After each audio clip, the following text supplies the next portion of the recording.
ये बातें आप सुनो, लिख लो, आपको बहुत काम में आएंगे। ప్రతి విశ్వాసకి ఉండవలసిన 10 ముఖ్యమైన లక్షణాలు. हर मसीही को ये 10 आदत या गुण होना चाहिए। अगर हमें परमेश्वर में रहना है, बढ़ना है, तो ये 10 गुण हमें बहुत जरूरी है।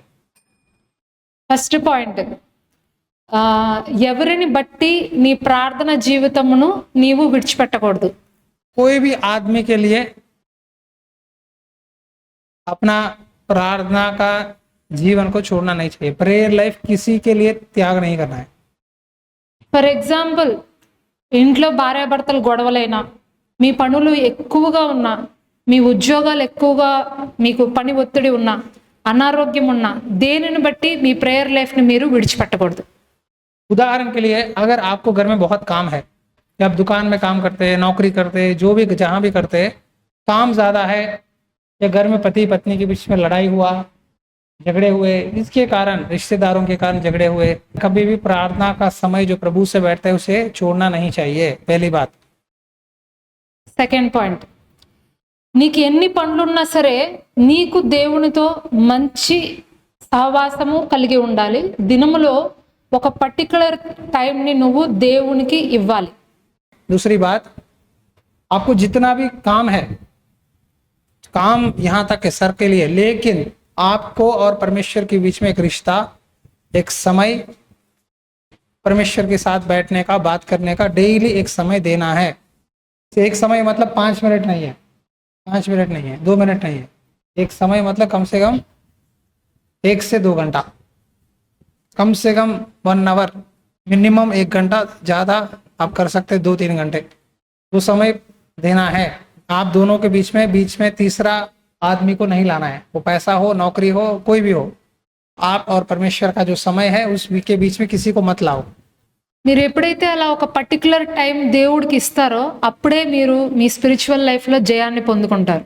जब आप परमेश्वर के लिए एक स्पेशल टाइम देते हो, स्पेशल टाइम, स्पेशल ऑफरिंग और स्पेशल मीटिंग, चर्च में आकर हम स्पेशली टाइम निकाल के चर्च में बैठते हैं, दान देते हैं या समय, ये तीनों में बहुत बड़े आशीष है। క్రీస్తు ప్రభు వారు దినమంతా సేవ చేశారు, రాత్రంతా తన తండ్రితో మాట్లాడారు. प्रभु यीशु मसीह पूरी दिन सुसमाचार प्रचार करने लगे, सेवा करने लगे, पूरी रात पिता से बात करते थे, प्रेयर करते थे। మనలో చాలా మంది అంటాము, కొంచెము స్ట్రైన్ అయితే, కష్టపడితే ఇంకా నేను ప్రేయర్ చేయలేను, ఈ రోజుకి అయిపోయింది, నా శరీరం సహకరించట్లేదు అని చెప్తాం.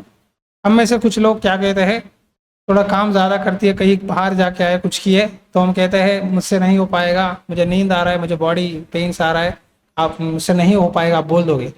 కానీ నీకున్న దాంట్లో నువ్వు ఎప్పుడైతే స్పెషల్ టైంని తీస్తావో అప్పుడే నువ్వు అన్ని విషయాల్లో జయాన్ని చూస్తావు.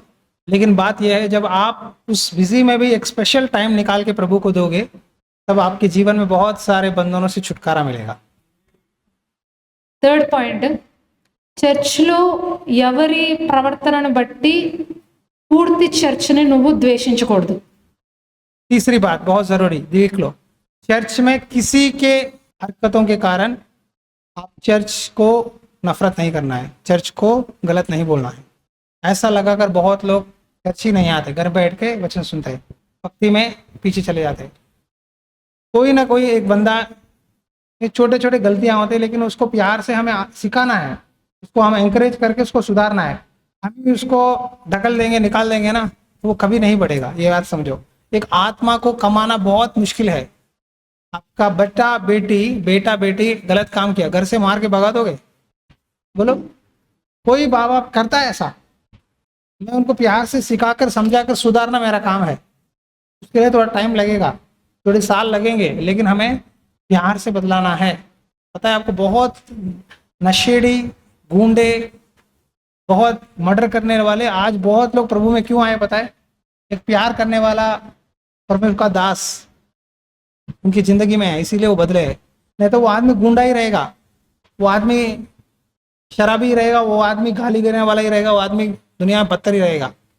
हम किसी को भी चर्च में उसकी गलतियों को देखकर हमें प्रभु के भवन को या प्रभु के दास को गलत बोल नहीं सकते। ఫోర్త్ పాయింట్, అలాగే నీవు సేవ చేస్తుంటే, ఒక విశ్వాసిగా ఉండి నువ్వు సేవ చేస్తుంటే నీ ఇంట్లో ఉన్న గొడవలను బట్టి సేవ ఆపకూడదు, సేవను విడిచిపెట్టకూడదు. अगर आप एक विश्वासी है, अगर आप चर्च में कुछ ना कुछ सेवा में पार्ट ले रहे हो, कुछ ना कुछ काम कर रहे हैं, तो आपके घर के लड़ाइयों, आपके घर के प्रॉब्लम्स को चर्च में नहीं दिखाना है और उसके वजह से आप सेवा में पीछे नहीं हटना है। అలాగే పాస్టర్ గారి మీద ఉన్న కోపాన్ని బట్టి, పాస్టర్ గారు గద్దించారని లేకపోతే పాస్టర్ గారు తిట్టారని మీరు ఆ సేవను కూడా ఆపకూడదు. పాస్టర్ గారు గద్దించారని పాస్టర్ గారి మీద కోపాన్ని బట్టి సేవను ఆపకూడదు, ఆ సేవను వదిలేయకూడదు, లేకపోతే కోపంగా ఆ పని చేయకూడదు. पास्टर जी के ऊपर कभी कभी गुस्सा आता है आपको, पास्टर जी आपको वचन से कुछ बातें बोलते हैं, आपको अच्छा नहीं लगता, आपको गुस्सा आता है मेरे ऊपर, लेकिन वो बातों के कारण आप उनके ऊपर गुस्सा नहीं करना है। वो आपकी भलाई चाहते हैं, वो आपको सही रास्ते पे लाने की कोशिश में कुछ बातें आपको थोड़ा हार्ड लगता है, लेकिन वो भलाई है। उसके कारण आपको सेवकाई और वो चर्च नहीं छोड़ना है। అలాగే మీరు ఏదైనా పాపం చేసుంటే ఇతరుల పట్ల, మీ చర్చ్లో మీ విశ్వాసుల మధ్యలో ఒకరి గురించి ఒకరు తప్పుగా అనుకుని ఏదైనా పాపం మీ హృదయంలో ఉంటే ఒకరితో ఒకరు క్షమాపణ చెప్పుకోవాలి, పశ్చాత్తాపడాలి. अगर आपको किसी भाई बहन के बारे में या गुस्सा आया या कुछ आपने गलत बोला, तो प्लीज़ याद रखो, उनके साथ डायरेक्टली हाथ मिला के सॉरी बोलो। तब आपके अंदर बहुत शांति आएगा, प्रेम बढ़ेगा और आपकी प्रार्थनाएं बहुत जल्दी सुना जाएगा स्वर्ग में, क्योंकि वचन में लिखा है अगर तेरे अंदर कोई है किसी के बारे में, पहले दान है ना, ऑफरिंग, बेट, गिफ्ट प्रभु को देता है, वो वहीं रख दे, पहले जाके उनसे मेल मिलाप कर, तब आके मुझे बेट चढ़ा, तब मैं तेरा बेट स्वीकार करूंगा। तो किसी के बारे में कुछ भी है तो हाथ मिला के बातचीत करने से सॉल्व होगा। మీరు పశ్చాత్తాపడుతున్నప్పుడు, మీ పాపాన్ని మీరు విడిచిపెడుతున్నప్పుడు దేవుడు మీకు కొత్త అభిషేకాన్ని ఇస్తారు. जब आप पश्चाताप करोगे, परमेश्वर से प्रार्थना करोगे, परमेश्वर एक नया अभिषेक आपके ऊपर उतारेगा। పశ్చాత్తాపము కలిగిన హృదయము దేవుడికి ఇష్టమైన బలి. पश्चाताप के साथ प्रार्थना करोगे ना, परमेश्वर को बहुत पसंद है वो बेट। 6th పాయింట్, చర్చ్ నుంచి వెళ్ళేటప్పుడు సంతోషంగా వెళ్ళాలి కానీ కోపంతో అసలు వెళ్ళకూడదు. जब चर्च से वापस जाते हैं घर को शांति से, खुशी से जाना है, गुस्से से कभी मत जाओ, क्योंकि वो आपके लिए आशीष नहीं है। वो वचन आपके अंदर से शैतान उठा कर लेके चले जाएगा, वचन काम नहीं करेगा। एक खुशी हो रहा है तो शैतान आपको जरूर अटैक करेगा, आपका मूड खराब करेगा। प्लीज उसके बातों में मत आना, वो खुशी के साथ ही जाओ। चर्च से कभी भी हैप्पी से जाना है। हम प्रभु के भवन में आते हैं बोझ से, जाते हैं खुशी से जाना है। किसी के हरकतों से, किसी के कारण आप पर्सनल मत लेना। सीधा करने के लिए परमेश्वर ने मुझे रखा है और मेरे ऊपर प्रभु है। మీరు కోపంతో దేవుడి మందిరం నుంచి వదిలి వెళ్తున్నప్పుడు మీ వెనక దురాత్మలు వస్తాయి. जब आप गुस्से से चले जाते हो चर्च से, तो दुष्ट आत्मा आपके पीछे पीछा करेगा। आपके घर में एक्सीडेंट्स होंगे, लड़ाई होंगे, बीमारियां होंगे, अचानक से पैसे हॉस्पिटल में खर्चा होगा, ये सारे होंगे। कभी भी चर्च से जाने से पहले खुशी से वो वचन को सोचते हुए, मनन करते हुए जाओ, तो प्रभु के स्वर्गदूत, शांति, आशीष, बरकत मिलेगा। బైబిల్లో యూదా ఇస్కరియోతు హోలీ కమ్యూనియన్లో చేపెట్టి అది తీసుకుని చాలా కోపంతో ప్రభువుని పట్టించాలని వెళ్ళిపోతాడు. వెంటనే అతని వెనక ఒక దురాత్మ వెళ్తుంది. అతడే ప్రభువుని పట్టించినందుకు అది ఎలా ఎక్స్ప్రెస్ చేయాలో తెలియక తనే ఊరేసుకుని ఆత్మహత్య చేసుకుంటాడు. बाइबल में आप देखोगे प्रभु यीशु मसीह आखिरी बोझ चेलों के साथ बैठकर खाना खाते हैं। आप में से एक आदमी मुझे पकड़वाएगा। कौन है? यहूदा इस्करियोत है। यहूदा इस्करियोत ने कहा क्या मैं हूं? तो प्रभु ने बोला तूने अपने आप बोल दिया। तो यहूदा इस्करियोत पकड़ा गया यीशु मसीह के हाथ में। जब रोटी लिया, दाखरस लिया, फिर भी लेने के बाद सबके सामने ना उसका चेहरा दिखा नहीं पाया, उसको गुस्सा आ गया, गुस्से से बाहर चला गया। और बाइबल में लिखा है उस समय रात है, फिर वापस नहीं आया। उसकी जिंदगी में सुबह नहीं हुआ, वही रात फांसी डाल के मर गया। उसके अंदर ये आ गया कि मैंने प्रभु को धोखा कैसे दे दिया। तो इसीलिए गुस्से से कभी मत जाओ। गुस्से से उसने प्रभु का बोझ लेकर चला गया, एक गलती किया, पकड़वा दिया, दूसरी गलती अपने आप फांसी डाल के मर गया। 7th పాయింట్, ఎంత ముఖ్యమైన పని ఉన్నా వాటిని పక్కన పెట్టి ఆదివారం దేవుని మందిరానికి వెళ్ళాలి, చర్చ్ కన్నా ఏది మీ జీవితంలో గొప్పది కాదు. कितने भी जरूरी विषय हो, काम हो, चर्च संडे जाना है. प्रभु के भवन से, चर्च से संडे, प्रभु से ज्यादा आपको कोई नहीं है जिंदगी में, ये याद रखो. 8th పాయింట్, చర్చ్లో ఎవరి గురించి వారి వెనక మాట్లాడకూడదు. దేవుడు అన్ని వింటున్నాడు. మందిరంలో మన ప్రవర్తన సరిగా లేకపోతే ఎక్కడ మనము జయించలేము.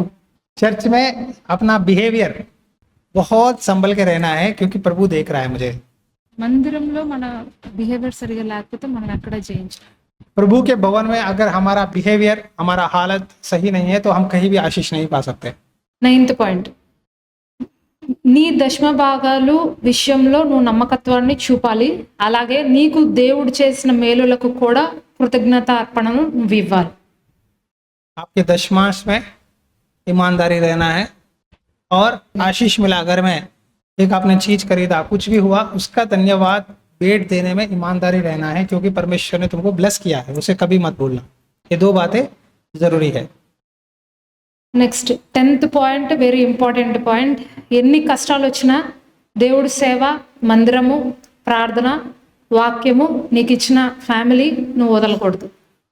आखिरी बात है, जितने भी मुश्किल आए, तकलीफें आए, आपको परमेश्वर का जो काम आपको दिए है, वो काम में, चर्च आने में, प्रेयर करने में, वचन पढ़ने में, जो परिवार आपको दिया है उसे कभी भी हमें नेग्लेक्ट नहीं करना है, छोड़ना नहीं चाहिए. जिम्मेदारी निभानी है आखिरी सांस तक. ఈ 10 పాయింట్స్ మీరు తప్పక ఫాలో అవుతారని నేను ఆశిస్తున్నాను. ये 10 बातें मैं विश्वास करती हूँ कि आपने सुना है, आपको समझ में आया और आप फॉलो करोगे.